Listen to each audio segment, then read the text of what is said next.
Hello students, তোমাদের সকলকে স্বাগত। আজকে তোমাদের দ্বিতীয় পর্যায়ক্রমিক মূল্যায়ন 2026 এর ক্লাস 9 এর রায় ও মার্টিন প্রশ্নবিচিত্রার ইতিহাস বিষয়ের মডেল সেট 3 করে দেখাবো। তো চলো শুরু করা যাক। তার আগে বলে দিই, তোমরা যদি চ্যানেলে নতুন হয়ে থাকো তাহলে চ্যানেলটিকে অবশ্যই সাবস্ক্রাইব করে দিবে।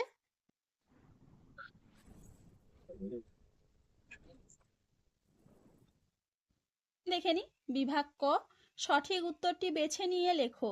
জুলাই বিপ্লবের ফলে ফ্রান্সের সিংহাসন পেয়েছিলেন অপশন বি লুই ফিলিপ। পরে প্রশ্ন কি আছে, কোন সন্ধির দ্বারা স্যাডোয়ার যুদ্ধের অবসান ঘটে? উত্তর হবে কি অপশন সি প্রাগের। পরে প্রশ্ন কি আছে, ইউরোপের রুগন ব্যক্তি বলা হয়? অপশন ডি তুরস্ককে। পরে প্রশ্ন কি আছে, কোনটি বয়ন শিল্পের সঙ্গে যুক্ত নয়? উত্তর হবে কি সেফটি ল্যাম্প, অপশন ডি। পরে প্রশ্ন কি আছে, সমাজতন্ত্রবাদের আদি প্রবক্তা ছিলেন সাসিমো? উত্তর হবে কি অপশন এ। পরে প্রশ্ন কি আছে, সুয়েজ খাল জাতীয়করণ করেন? অপশন সি মিশরের রাষ্ট্রপ্রধান।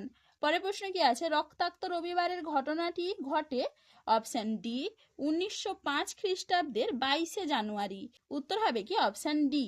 পরে প্রশ্ন কি আছে, জাতিসংঘের সদর দপ্তর স্থাপিত হয়েছিল? অপশন এ জেনেভা শহরে। উত্তর হবে কি অপশন এ। এবার দেখে নি বিভাগ খ, নিম্নলিখিত প্রশ্নগুলির উত্তর দাও। প্রথমে দেখে নি 2 এর এ, ভিয়েনা সম্মেলনের ফ্রান্সের প্রতিনিধি কে ছিলেন? উত্তর হবে কি তালেরা। পরে প্রশ্ন কি আছে, উষ্ণ জলনীতি কোন দেশ গ্রহণ করেছিল? উত্তর হবে কি রাশিয়া। কি হবে রাশিয়া। পরে প্রশ্ন কি আছে, সিমনোসেকির সন্ধি কাদের মধ্যে স্বাক্ষরিত হয়েছিল? উত্তর হবে কি চীন ও জাপানের মধ্যে। পরে প্রশ্ন কি আছে, আধুনিক রাশিয়ার জনক কাকে বলা হয়? উত্তর হবে কি পিটার দ্য গ্রেটকে। চলো এবার দেখে নি 2 এর বি, সত্য অথবা মিথ্যা নির্ণয় করো। পৃথিবীর প্রথম আন্তর্জাতিক সম্মেলন হলো ভিয়েনা সম্মেলন। এটা হবে সত্য। পরের প্রশ্নে কি আছে, হেটাইরিয়া ফিলিকে হলো ইটালির একটি গুপ্ত সমিতি। এটা হবে মিথ্যা। পরের প্রশ্ন কি আছে, বার্লিন কংগ্রেস অনুষ্ঠিত হয় 1885 খ্রিস্টাব্দে। এটা হবে সত্য। পরের প্রশ্ন কি আছে, ঐতিহাসিক ডেভিড টমসন জুলাই বিপ্লবকে জনতার বিপ্লব বলে অভিহিত করেছেন। এটা হবে সত্য। এবারে দেখে নি 2 এর সি, নিচের বিবৃতিগুলির সঙ্গে সঠিক ব্যাখ্যা নির্বাচন করো।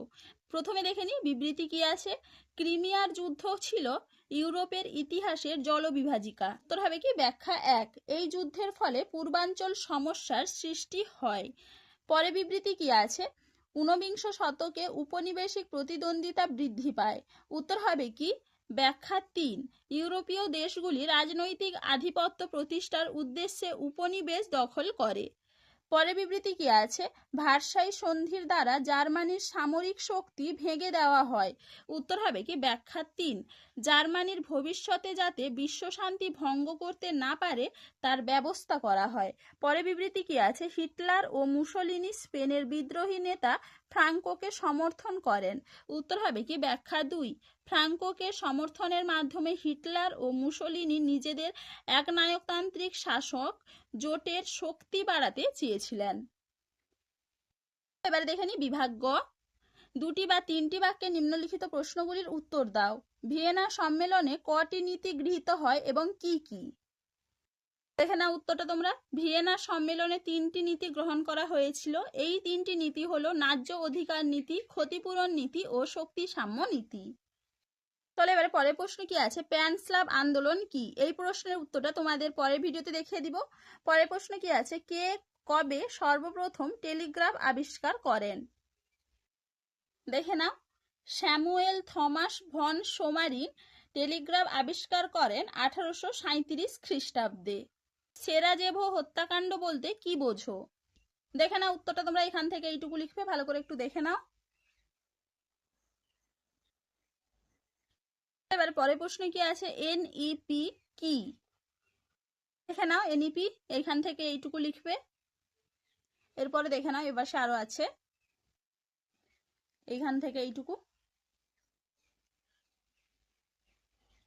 এবারে পরের প্রশ্ন কি আছে, জাতিসংঘ বা লিগ অফ নেশনস কবে গঠিত হয় এবং এর প্রথম মহাসচিব কে ছিলেন? উত্তর হবে কি 1920 সালে 10 জানুয়ারি। মহাসচিব ছিলেন স্যার জেমস এরিক ড্রামন্ড। এবার দেখে নি বিভাগ ঘ।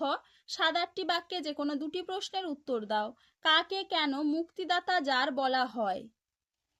দেখে নাও উত্তরটা তোমরা এখান থেকে এইটুকু লিখবে, ভালো করে একটু দেখে নাও। চলো এবার পরের প্রশ্ন কি আছে, উড্রো উইলসনের 14 দফা শর্তগুলি সম্পর্কে লেখো। না উত্তরটা তোমরা সনের 14 দফা শর্তের কয়েকটি শর্ত এখান থেকে এইটুকু লিখবে, ভালো করে একটু দেখে নাও। চলো এবারে পরের প্রশ্ন কি আছে, ইংল্যান্ডে সর্বপ্রথম শিল্প বিপ্লব সংঘটিত হওয়ার কারণগুলি কি ছিল? না উত্তরটা তোমরা এখান থেকে লিখবে, ভালো করে একটু দেখে নাও।